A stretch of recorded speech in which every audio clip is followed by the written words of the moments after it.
Hey everyone, in today's video we're diving into important fatty acid oxidation disorders, MCAD deficiency and carnitine acyltransferase CAT deficiency, which are crucial to understand, especially for those of you studying metabolism. These disorders can have serious clinical implications, so let's break down the biochemistry behind each to understand why they happen and how they affect the human body. Fatty acids serve as major energy source, especially during fasting. However, fatty acid oxidation disorders impair this process, making it difficult for the body to generate energy when glucose levels are low. The two major conditions we will discuss are MCAD deficiency, which affects beta oxidation inside the mitochondria, CAT or CPT deficiency, which disrupts the transport of long-chain fatty acids into the mitochondria. So now let's dive into the biochemistry behind these two deficiencies. First, activation of fatty acids.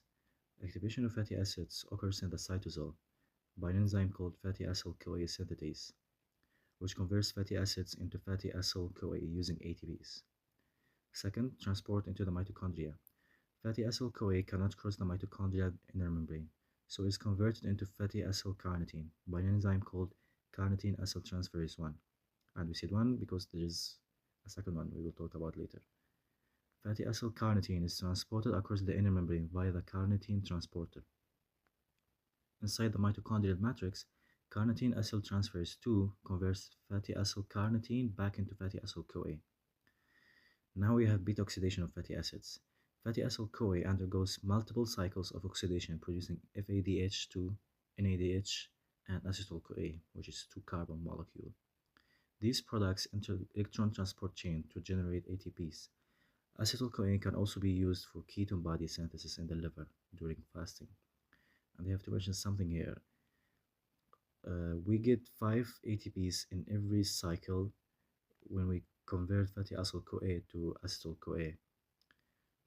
3 from NADH and 2 from FADH2. And these ATPs are used in gluconeogenesis. So if someone has something wrong with this process, you will have something called hypoglycemia.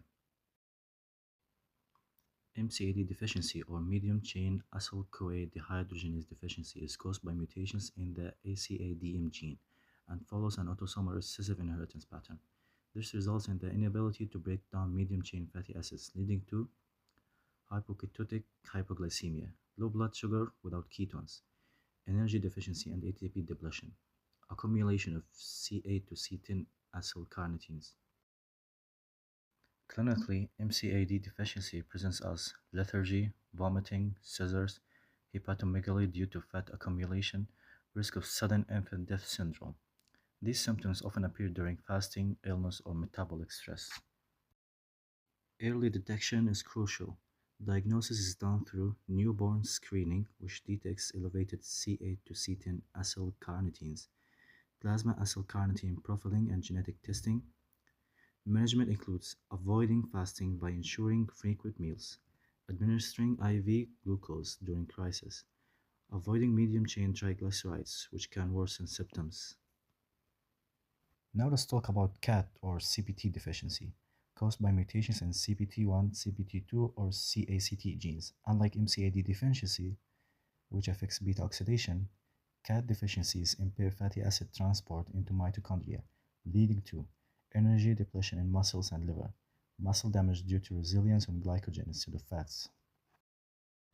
Clinical symptoms include muscle weakness, cramps, and myalgia, dark-colored urine, myoglobinuria due to muscle breakdown.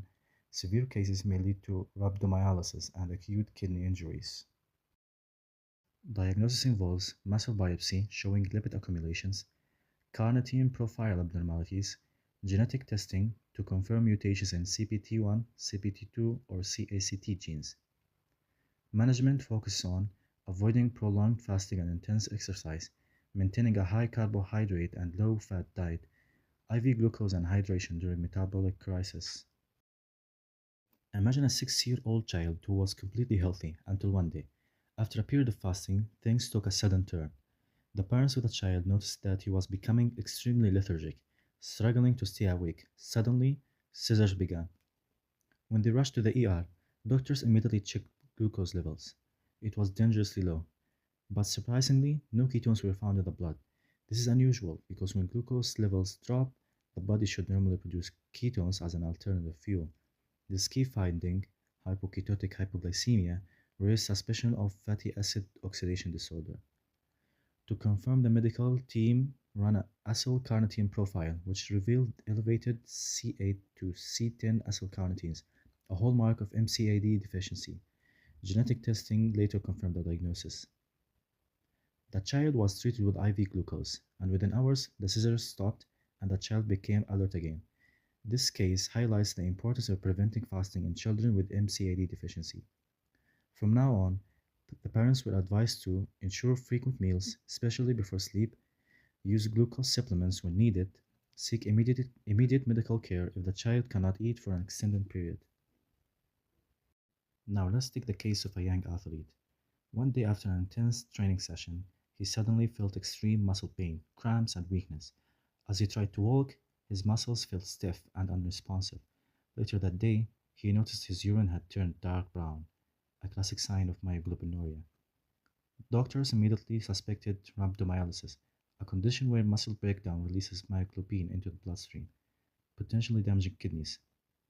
Lab tests showed elevated creatine kinase indicating muscle damage, myoglobinuria confirming muscle breakdown. Given the history of exercise-induced muscle breakdown, the next step was a muscle biopsy, which showed lipid accumulation within muscle cells. Further genetic testing confirmed CAT deficiency.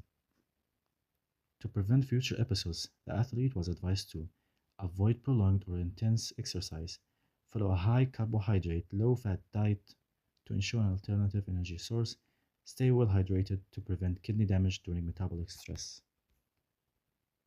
To recap, both MCAD and CAT deficiencies are fatty acid oxidation disorders, but different in their mechanisms.